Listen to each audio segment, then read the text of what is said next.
Iran যুদ্ধের যে development গুলো আজকে হয়েছে সেগুলো আপনাদেরকে খুব দ্রুত একটু জানিয়ে নেই। এরপর আমি আমার বিশ্লেষণে যাব। আজকে যা হয়েছে সেটা হচ্ছে যে ইয়েমেন এবং সৌদি আরব তারা কিন্তু পাল্টাপাল্টি হামলা চালিয়েছে। প্রথম হামলাটা চালিয়েছে সৌদি আরব। তারা ইয়েমেনের বেশ কিছু জায়গায় এবং স্থাপনায় হামলা চালিয়েছে এবং হামলা চালানোর পর তারা যে বিবৃতিটা দিয়েছে সেই বিবৃতিতে বলা হয়েছে যে ইয়েমেনের ড্রোন এবং মিসাইল ফ্যাক্টরিতে হামলা করা হয়েছে। এবং তারা এই বিবৃতিতে আরেকটা যেটা কথা বলেছে সেটা হচ্ছে যে এই হামলা আপাতত এখানেই শেষ হলো। অর্থাৎ তারা বার্তা দিতে চেয়েছে যে আমরা আর হামলা করব না। যে টিট ফর ট্যাটের যে ব্যাপারটা ছিল, অর্থাৎ একজন হামলা করছে, এর আগে যেহেতু ইয়েমেন হামলা করেছিল তার বদলা নিতে সৌদি আরব আবার হামলা করেছে এবং তারা হয়তো বলতে চেয়েছে যে আমরা আর হামলা করছি না। কিন্তু আমরা যা দেখতে পেলাম সেটা কিন্তু খুবই সিগনিফিক্যান্ট। আমরা দেখতে পেলাম ইয়েমেনের হুতিরা তারা কিন্তু একদমই সময় নেয়নি।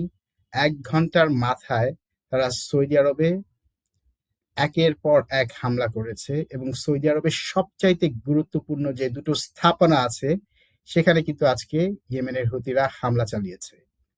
প্রথমে তারা হামলা চালিয়েছে হচ্ছে আরামকো কোম্পানিতে।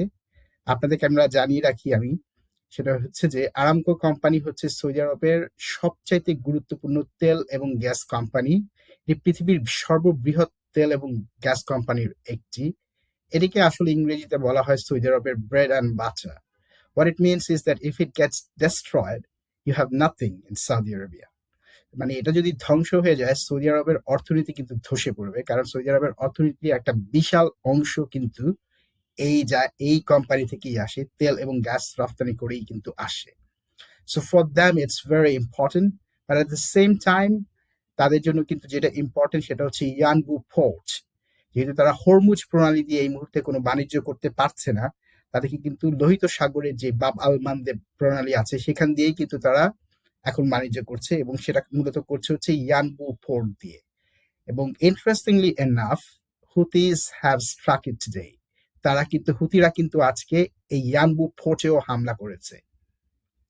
এখন আপনি প্রশ্ন করতে পারেন যে হুতিরা কেন এই আরামকো কোম্পানিতে এবং ইয়ানবু ফোর্টে হামলা করেছে।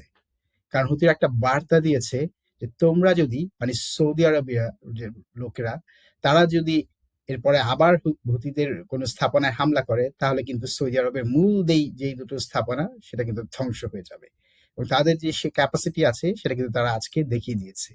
আপনি প্রশ্ন করতে পারেন যে আমেরিকান এত ইন্টারসেপ্টর যেগুলো সৌদি আরবে অবস্থান করছে সৌদি আরবকে রক্ষা করতে, সেগুলো কাজ করলো না কেন? কেন এই মুহূর্তে আরামকো কোম্পানির যে বিভিন্ন স্থাপনা আছে সেগুলো দাও দাও করে জ্বলছে? কারণ হচ্ছে ইরানের মাঝেই যে সৌদি আরব এবং ওই মধ্যপ্রাচ্যে থাকা বিভিন্ন রাডার এবং আমেরিকান যে ইন্টারসেপ্ট সিস্টেম গুলো যেগুলো আসলে ক্যাপচার করার জন্য দরকার হয় সেগুলো কিন্তু সৌদি আরব ধ্বংস করে ফেলছে। যার কারণে এখন ইরান কিংবা ইরানের যে প্রক্সি যারা আছে, যারা রেজিস্ট্যান্ট গ্রুপ, হুতি কিংবা আহ, লেবাননে যারা আছে কিংবা ইরাকে যারা আছে, তারা কিন্তু খুব সহজে হামলা করতে পারছে। সুতরাং এই ক্ষেত্রে আমি ঠিক জানি না, it was very foolish for the Saudis to strike against Yemen.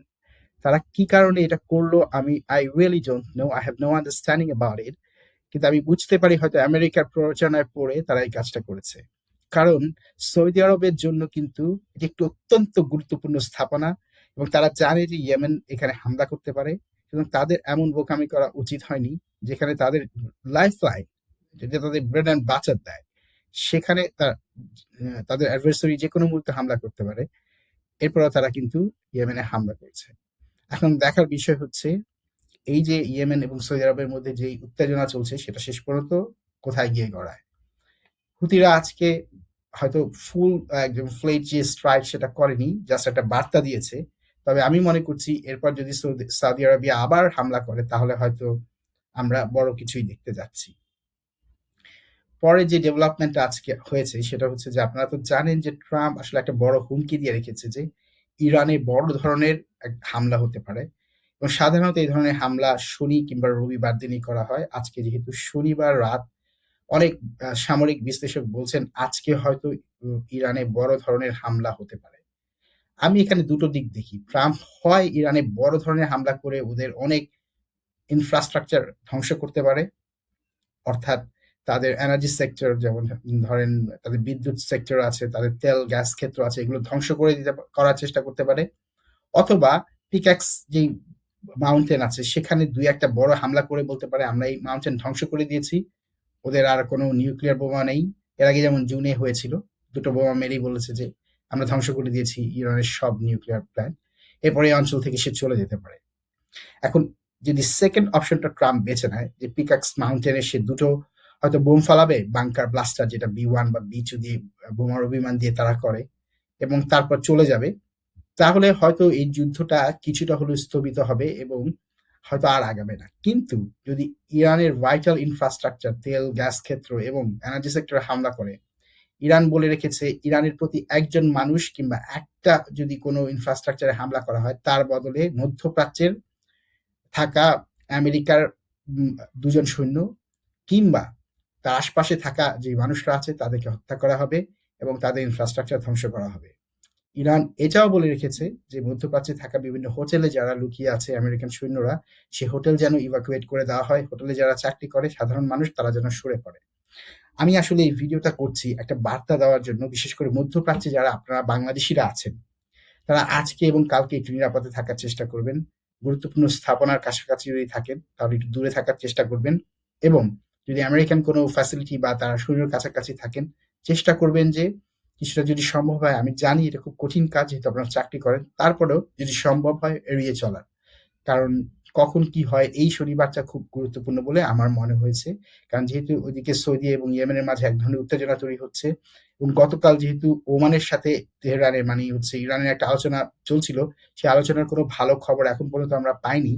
তাই আমেরিকা কিন্তু হামলা চালাতে পারে, এবং তারা কিভাবে হামলা চালাবে সেটার উপর নির্ভর করবে ইরান কিভাবে বদলাটা নেয়। সুতরাং এটার জন্য আমাদেরকে এই উইকেন্ড, বলতে বোঝাচ্ছি শনি কিংবা রবিবার, আমাদেরকে অপেক্ষা করতে হবে। প্রিয় দর্শক, আজ এ পর্যন্তই। ভালো থাকবেন নিশ্চয়ই সবাই। শুভকামনা।